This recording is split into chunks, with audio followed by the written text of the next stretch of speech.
Peace, soldiers. It's NAPALMDOM. We back with another episode of Napalm Real Talk. We're going to talk top 5 best MCs of all time. Top 5. You know the question everyone gets asked. Y'all going to find out my top 5. And I also want to know y'all's on top of that. You know what I mean? Let me know your top 5. I'm curious. I want y'all to engage. You know what I mean? So I'm going to break mine down into categories, right? It's going to be like best lyricist, best street rapper, best storyteller, best fat MC, and best newcomer. All right, so let's start with best lyricist. It was hard for me. It was between Rakim and Kane, but I listened to Kane more growing up, so I went with Kane on that. I fucked with Kane more. You know what I mean? Let's see. Best street rapper, Kool G Rap. That's mine. Kool G Rap, right? Let's see. Best storyteller, which is one of my favorite artists of all time, really. Fuck a category, but Slick Rick the Ruler, Ricky D. You already know. That's my favorite top storyteller. Best fat rapper was a little complicated. This one I cheated on because I got 2 from the pre-golden era and then 2 from the golden era. So my 2 pre, we'll start with first, Heavy D and Chubb Rock.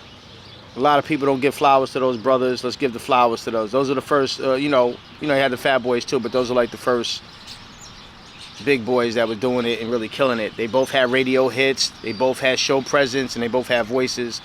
I'm gonna go with Chubb Rock because he was just, to me, I liked his voice better. He was a little bit more lyrical. Heavy was a little more commercial.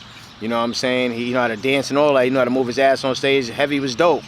You know what I mean? Big boy that knew how to dance and move around, but I went with more with Chubb Rock. So Chubb Rock is the one I'm gonna pick on that one. But now where I really cheat is with the golden era, which is my 2 picks is Biggie Smalls and Big Pun. The way I break those down, I'm gonna call that one even. I'm gonna cheat and I'm gonna allow y'all to because I don't want to be a hypocrite. But the way I'm gonna break that down is that I think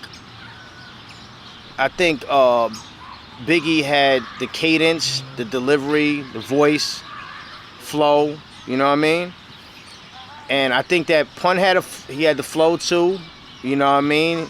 But see, I'll give the edge to Pun on the lyrics. I think he was more lyrical. You know what I mean? Than Biggie, but Biggie's strong point was his cadence, and you know what I mean? His cadence was strong and his flow. You know what I'm saying? He was a little bit more versatile. Pun was a little more rapid fire with the flow, you know what I mean? The syllables and all that.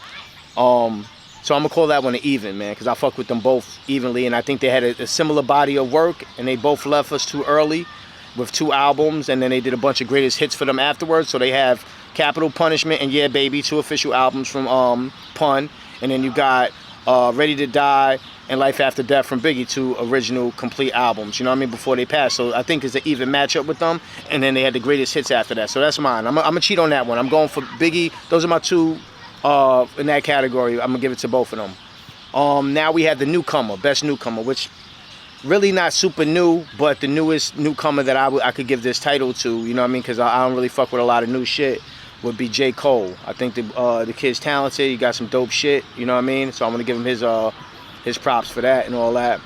And he just kick shit I could fuck with, you know what I mean? Now, from where I come from growing up to, you know, I can't really fuck with a lot of the new shit, but he got that vibe where he's new, he's you know what I'm saying, like, he's relevant now and all that, but he's got still a little old soul to him and shit like that. So I'm gonna throw J. Cole in there. And then I got a little bonus category, man, for top businessman, hip-hop businessman. And the contenders would be like Baby, Master P, Puff Daddy, JayZ, Kanye West, RZA. Basically cats who used hip-hop to catapult them into doing other things and endeavors within the various businesses. So the hip-hop businessmen, basically they started out with hip-hop. It was the lane that got them to, you know, doing stuff like clothing lines, liquor companies, movies, shit like that. I'm gonna give that category right there to JayZ.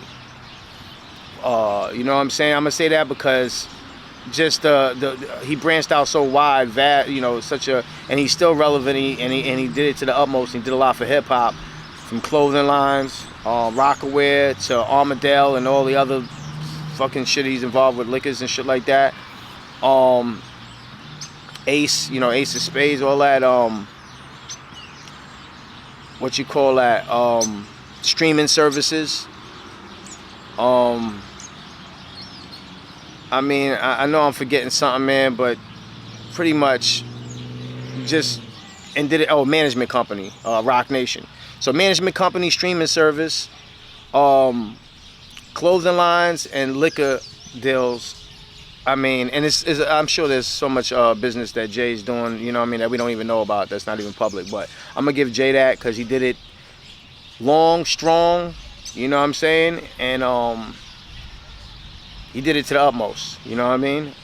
So, and not to take from everybody else, you know, Kanye, you know, I think he just hit $1 billion, you know, doing what he does, the way he does it. But I think just Jay branched out. It's not about money I'm talking about, it's about the growth and how much you did as far as in the business with tackling different things as a businessman, not just winning really big with one, you know what I'm saying? It's just variety of business. So I think that I'll give the businessman. Puffy did a lot of shit too, you know, Broadway plays to, you know, the music he did big to, he did a lot of shit, you know what I mean? He had the Sean John and shit. Everyone has their shit. RZA got the movies, you know what I'm saying? He did the production, you know what I mean? So everyone got their shit, but I think that Jay did it as far as his business goes. I think he did it the biggest with the business on my, you know, that's my pick. But yeah, man, I'm interested to hear who's your picks, man, for your top 5, and then the bonus is your top businessman in hip hop. You know what I mean? Add on, share. Part of my little hiatus, you know what I'm saying? I'm working on a movie myself right now, Bloodthirst. And I'm also working on a new album slated to drop on Christmas, man. You know what I'm saying? So I'm super busy right now, but I'm taking time out to do, you know, give a little content to the channel, man. Show some love, show some support. If you want some of my music, go to donpachino.bandcamp.com. You know, I got some merch there, CDs and stuff like that, DVDs. There's some bugs out here, man. I wanted to switch the scenery up for y'all, man. So I took it to the park. You hear the birds chirping and all that, pardon that, but you know, this is real. I'm out here in the wildlife right now. It's real. I got gnats flying around, got birds chirping, but it's dope. Also, NAPALMmusic.bandcamp.com. Y'all can log on to that. You know what I mean? And also for the merch, man, for the gear, the Warheads, warheadsapparel.com. You know, go check the merch out, the gear. I got all the clothing line up there. Warheads with a Z, warheadsapparel.com. Go check it out, man. That's my gear. Show some love, show some support. Remember that album's coming Christmas. Once it goes up for pre-order, man, you know what I mean? You actually go to donpachino.bandcamp.com and follow, so you're gonna keep updated every time something goes up, a product goes up on there, so you'll be in the loop. All right, appreciate the love and support. This is NAPALMDOM signing off. Can I get a terrorist shit? Salute. Team Napalm for life.